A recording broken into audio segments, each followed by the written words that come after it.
Tradisi begalan memeriahkan ngunduh mantu putra bungsu Presiden Joko Widodo.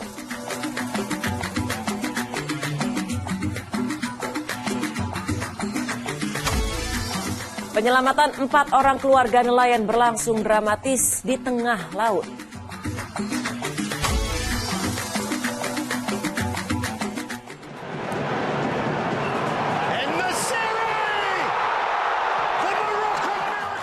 Perjuangan hidup mati akan tersaji dari 4 tim yang akan berlaga di babak semifinal.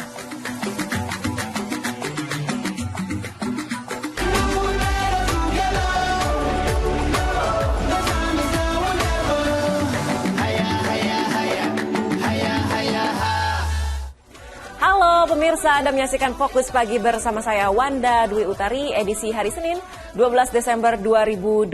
Langsung saja kita awal informasi pertama di pagi hari ini. Pemirsa, ribuan orang memenuhi jalan kota Solo, Jawa Tengah untuk menyaksikan kirap pernikahan Kaisang Pangarep dan Erina Gudono. Sementara rebutan alat perkakas rumah tangga atau tradisi begalan juga iringi rangkaian acara.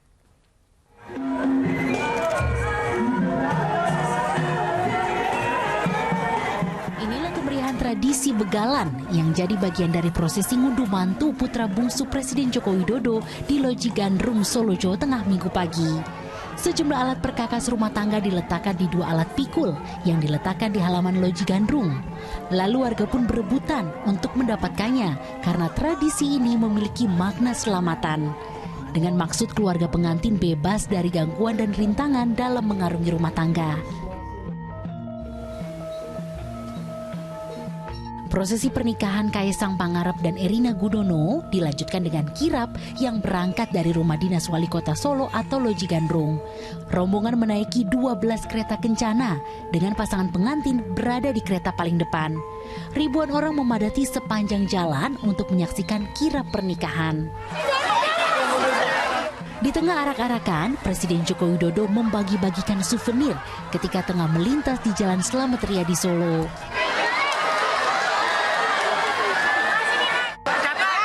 Dapat souvenir. Ibu perasaannya gimana dapat souvenir dari Pak Jokowi? Bahagia. Kayak Pak Jokowi, selamat ya Pak Jokowi. Dalam kirap pengantin ini, rombongan menuju ke Mangkunegaran dengan berjalan kaki sejauh 1 km. Heri Prasetyo dan Wahyu Diono melaporkan dari Solo, Jawa Tengah. Ya, resepsi malam pernikahan Kaisang Pangarep Erina Gudono berlangsung di Pura Mangkunegaran, Solo, Jawa Tengah. Undangan yang datang tak hanya dari dalam negeri saja, melainkan juga dari mancanegara.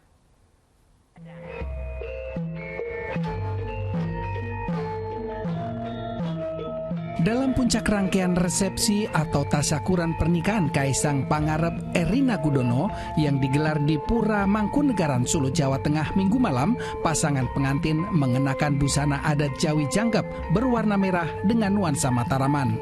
Sementara pendamping pengantin Presiden Joko Widodo dan Ibu Negara Iriana serta ibunda dari Erina dan kakaknya mengenakan adat Jawi Jangkep hitam. Tokoh-tokoh dari dalam dan luar negeri berdatangan untuk mengucapkan selamat kepada pengantin dan keluarganya. Antara lain Wakil Presiden Ma'ruf Amin. Kemudian juga ada Khalid bin Mohammed bin Zayed Al Nahyan, putra Presiden Persatuan Emirat Arab yang datang mewakili ayahnya. Selain itu, Presiden kelima Megawati Soekarno Putri yang didampingi putrinya Puan Maharani yang menjabat sebagai Ketua DPR. Lalu Presiden ke-6 Susilo Bambang Yudhoyono dan istri Presiden ke-4 Sinta Nuriyah Wahid juga datang memberikan ucapan selamat. Selain itu, sejumlah pejabat sipil dan militer pemerintahan Joko Widodo juga nampak dalam puncak resepsi malam pernikahan ini. Tim Liputan melaporkan. Ya, sementara itu pemirsa, Presiden Joko Widodo berterima kasih atas kelancaran acara pernikahan putra bungsunya. Kepala negara juga memohon maaf kepada masyarakat jika terganggu terkait terselenggaranya acara tersebut. Kami sekeluarga dan keluarga Ibu Sofia Gudono menyampaikan ucapan terima kasih yang sebesar-besarnya atas dukungan semua proses utamanya ijab kabul dan tasyakuran sudah berjalan dengan baik, dan juga sekali lagi kami mohon maaf yang sebesar-besarnya apabila ada masyarakat yang kurang nyaman dan terganggu pada saat perhelatan pernikahan anak-anak kami. Beralih ke informasi lainnya, pemirsa, hujan deras yang mengguyur tebing tinggi Sumatera Utara menyebabkan ratusan rumah terendam banjir. Sementara di Bandung, Jawa Barat, banjir menggenangi sejumlah ruas jalan utama. Kondisi banjir terparah terjadi di ruas jalan utama Soekarno-Hatta, tepatnya di depan Pasar Induk Gede Bage, Bandung pada Minggu sore. Luapan air yang diduga dari Sungai Cinambo ini menggenangi ruas jalan dengan ketinggian mencapai lebih dari 50 cm dan memanjang hingga 300 meter. Akibatnya kemacetan panjang tak terhindarkan, sejumlah kendaraan yang nekat melintas pun mogok. Banjir juga melumpuhkan aktivitas di Pasar Induk Gede Bage karena akses keluar masuk pasar tertutup genangan air.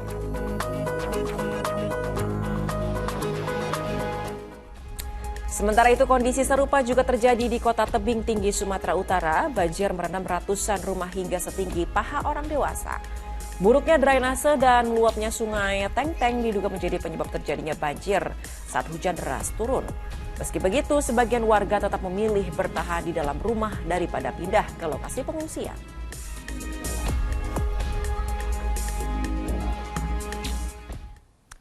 Upaya pengosongan SD negeri di Kota Depok, Jawa Barat gagal. Puluhan orang tua murid mengadang petugas di depan gerbang sekolah. Ketegangan terjadi saat puluhan petugas gabungan hendak merangsek masuk ke SDN Pondok Cina 1, Kota Depok, Jawa Barat Minggu pagi. Adu mulut pun terjadi antara petugas Satpol PP dengan kuasa hukum orang tua siswa terkait legalitas pengosongan tersebut. Ini bahasa, itu bahasa halus ini pakai aja. Ini dulu. Oke. Penertiban aset. Oke, penertiban aset ya. Bukan penertiban. Pemusnahan aset. Melalui kuasa hukum orang tua siswa mendesak pemerintah Kota Depok menyediakan fasilitas sekolah pengganti sebelum anak-anak mereka dipindahkan ke sekolah lain. Karena sudah ada arahan dan saran agar dijadikan satu sekolah di SDN Pondok Cina 5, satu tempat ya, tidak dipisah menjadi Pocin 5 dan Pocin 3. Kemudian di sana diharapkan untuk sekolah pagi. Hingga Minggu sore, upaya petugas untuk mengosongkan gedung sekolah tidak terrealisasi. Polemik SDN Pondok Cina 1 Kota Depok terjadi ketika pemerintah Kota Depok menggusur sekolah itu dan nantinya di atas lahan itu akan dibangun masjid. Namun, rencana itu ditentang orang tua murid. Nahyudi melaporkan dari Depok, Jawa Barat. Di informasi lain, pemirsa, evakuasi menegangkan terjadi ketika tim SAR menyelamatkan nelayan bersama keluarganya yang terombang-ambing di perairan Mentawai, Sumatera Barat karena perahunya mati mesin.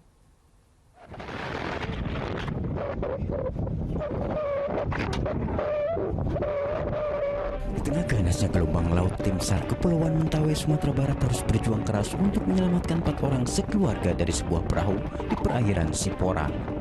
Mereka diantaranya anak-anak keluarga nelayan ini terombang-ambing di lautan karena perahunya mati mesin dalam pelayaran dari Siberut ke Tua Pejat. Para korban selamat, kendati mereka menderita kedinginan. Kita langsung tiba di lokasi, menemukan survivor itu dengan POB 4 orang, yaitu pukul 13.45. Langsung kita evakuasi ke dermaga Tua Pejat. 4 orang survivor dapat kita evakuasi dalam kondisi semuanya selamat.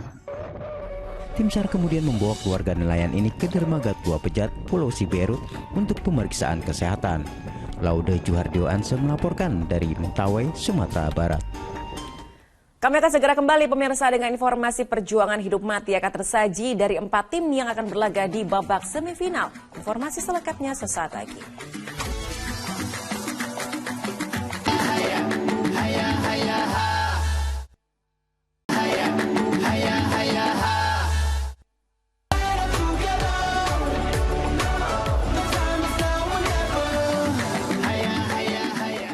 Dipersembahkan oleh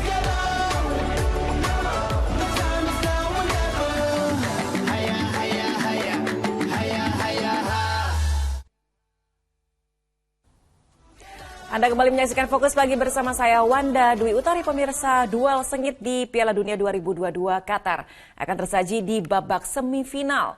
Tim kuda hitam Maroko bersiap menghadapi juara bertahan Prancis. Sementara di laga lainnya, Argentina akan berjumpa dengan Kroasia. Tim nasional Argentina yang menjadi salah satu kandidat kuat menjuarai Piala Dunia 2022 Qatar akan menghadapi Kroasia di babak semifinal. Tim Tengo melaju ke 4 besar usai secara dramatis mengalahkan Belanda lewat drama adu penalti. Sementara lawannya Kroasia berhak melaju ke semifinal dengan cara yang sama. Tim berjuluk The Blazer ini bahkan mampu hadirkan kejutan dengan berhasil menyingkirkan pemegang trofi terbanyak Piala Dunia Brazil 4-2 lewat adu penalti. Pertemuan antara Argentina dan Kroasia nanti seperti menjadi laga ulangan Piala Dunia 2018 Rusia. 4 tahun lalu kedua tim ini pernah berjumpa di fase grup, di mana Lionel Messi dan kawan-kawan dipaksa menyerah 3 gol tanpa balas oleh Kroasia. Pada semifinal Piala Dunia lainnya akan mempertemukan sang juara bertahan Prancis menghadapi tim kuda hitam Maroko. Jelang laga ini tim M Jantan jelas lebih diunggulkan. Dari babak fase grup hingga perempat final, Kylian Mbappe dan kolega mampu menorehkan 11 gol. Angka ini berbanding terbalik dengan Maroko yang membukukan 5 gol dari 5 laga yang dijalani Singa Atlas. Meski begitu, Maroko memiliki keunggulan dalam solidnya menjaga lini pertahanan. Dari 4 kontestan yang berada di 4 besar, Maroko jadi tim dengan jumlah kebobolan paling sedikit di waktu normal, yakni hanya 1 kali kebobolan saat berjumpa Kanada.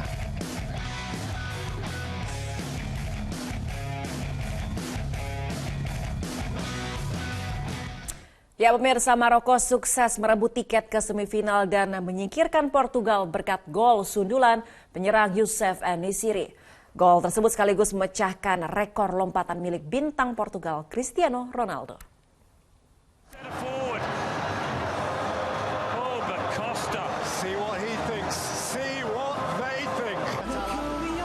Gol tunggal Maroko diukir oleh penyerang Youssef En-Nesyri.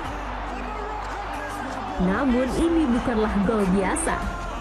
Nesyri menceploskan gol setelah melompat setinggi 2,78 meter melampaui kiper dan bek Portugal. Tinggi lompatan tersebut mengalahkan rekor lompatan kapten Portugal Cristiano Ronaldo.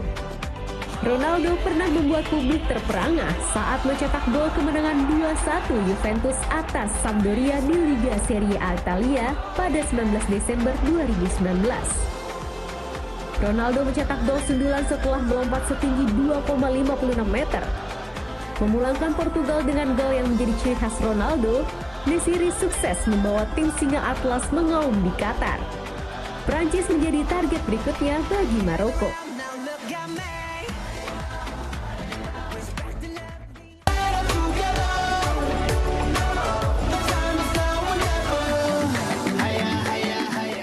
Dipersembahkan oleh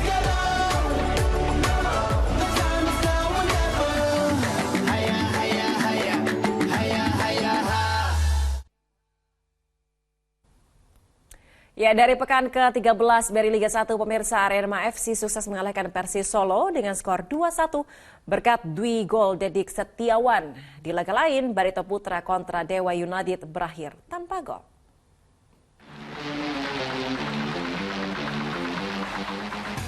Arema FC menerima tantangan Persis Solo di Stadion Jatidiri Semarang, Jawa Tengah di pekan ke-13 BRI Liga 1 Minggu sore. 4 menit laga bergulir, Arema mendapat hadiah penalti. Dedik Setiawan yang maju sebagai eksekutor menuntaskan tugas dengan sempurna. Pada menit ke-33, Persib menyamakan kedudukan melalui gol Rio Matsumura usai memaksimalkan umpan Fernando Rodriguez. Skor 1-1 menutup babak pertama. Di babak kedua, Arema kembali mengencarkan serangan. Hasilnya, di menit ke-60, Dedik Setiawan menceploskan gol keduanya di laga ini. Skor 2-1 untuk kemenangan Arema tidak berubah hingga laga rampung. Di laga lain, hujan deras menaungi pertandingan Barito Putra melawan Dewa United. Kedua tim bermain terbuka sejak awal. Namun hingga laga berakhir, tidak ada gol tercipta. Hasil ini belum mengubah posisi Dewa United di papan tengah, sedangkan Barito masih di zona degradasi.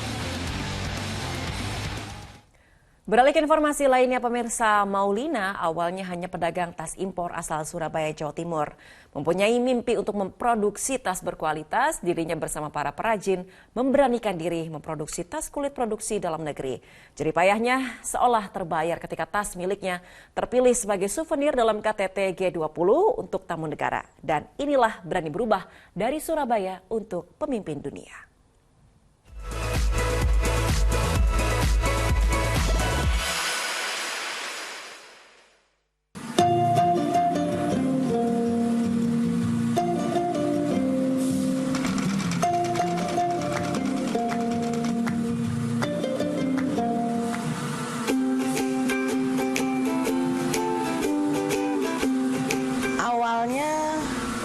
Saya tidak langsung menjadi pengrajin tas. Awalnya saya itu adalah pedagang tas impor. Nah, kemudian saya merasa kenapa saya tidak bikin sendiri.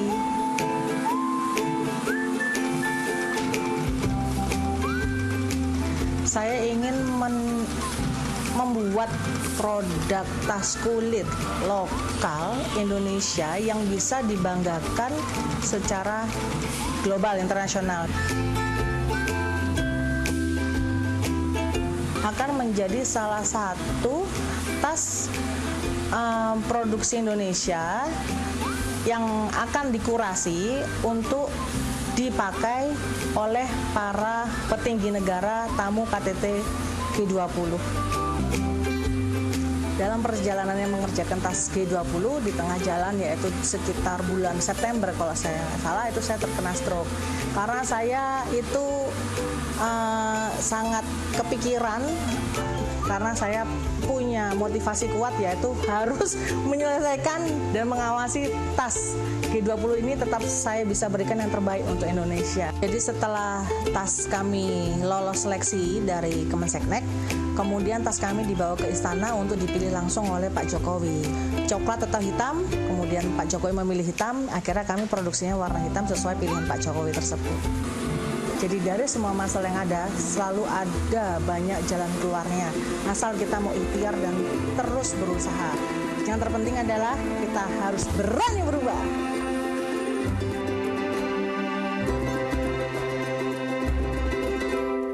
Kami segera kembali pemirsa dengan informasi jasad anak korban gempa ditemukan di balik reruntuhan bangunan. Informasi selengkapnya sesaat lagi.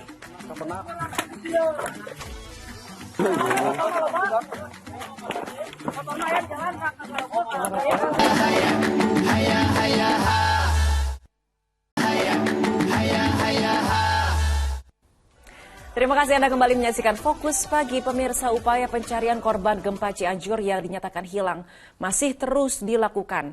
Seorang anak berusia 11 tahun ditemukan sudah tak bernyawa di bawah reruntuhan bangunan. Alhamdulillahirrahmanirrahim. Kepenak. Upaya warga untuk menemukan korban yang masih hilang setelah gempa bermagnitudo 5,6 mengguncang Cianjur, Jawa Barat, Sabtu sore membuahkan hasil. Jasad anak berusia 11 tahun itu ditemukan di Kampung Garogol Kidul, Desa Cibulakan, Kecamatan Cugenang dari balik reruntuhan bangunan. Awal mula keberadaan jasad ketika warga mencium bau kurang sedap. Posisinya dia lagi tengkurap, Pak. Jadi pas baru dikorek-korek kelihatannya cuma ininya doang, Pak. Apa sih ini tumit? Kelihatannya ini masih di bawah. Setelah ditemukan satu korban lagi, maka jumlah korban meninggal dunia yang ditemukan sebanyak 335 jiwa. Rendra Gosali melaporkan dari Kabupaten Cianjur, Jawa Barat. Pemirsa, untuk memulihkan keadaan mental korban gempa Cianjur di pengungsian, YPP SCTV Indosiar menghadirkan pendongeng nasional Kak Resa. Selain bercerita dan hiburan, YPP SCTV Indosiar juga membawa mobil literasi media dan memberikan bingkisan makanan untuk anak-anak. Gajahnya ada di mana sih? Coba teman-teman panggil gajah! Cerita dari pendongeng nasional Kak Resa ini menyedot perhatian ratusan anak korban gempa bersama orang tuanya di tenda pengungsian. YPP SCTV Indosiar menghadirkan Kak Resa sebagai upaya untuk meringankan beban kejiwaan mereka dan juga untuk mengurangi dampak negatif lainnya terhadap kondisi psikis anak. Ceritanya akan kita mulai. Terapi psikososial dengan bercerita atau berdongeng serta bernyanyi menyasar anak-anak di tenda pengungsian di Kampung Sarongge, Desa Ciputri Pacet, dan Desa Ciberem, Cugenang. Anak-anak korban gempa ini sudah 3 pekan berada di pengungsian. Selain bercerita dan hiburan, YPPSC TV Indosiar juga membawa mobil literasi media dan memberikan bingkisan makanan untuk anak-anak. Redra Ghazali melaporkan dari Kabupaten Cianjur, Jawa Barat. Ya, laporan tadi menutup kebersamaan kita di Fokus Pagi hari ini. Pemirsa tetap menjaga protokol kesehatan. Dan usai Fokus Pagi, jangan lupa untuk menyaksikan program Pintu Berkah. Mewakili teman-teman yang bertugas, saya Wanda Dwi Utari pamit. Terima kasih atas kebersamaan Anda. Selamat menjalankan aktivitas dan sampai jumpa.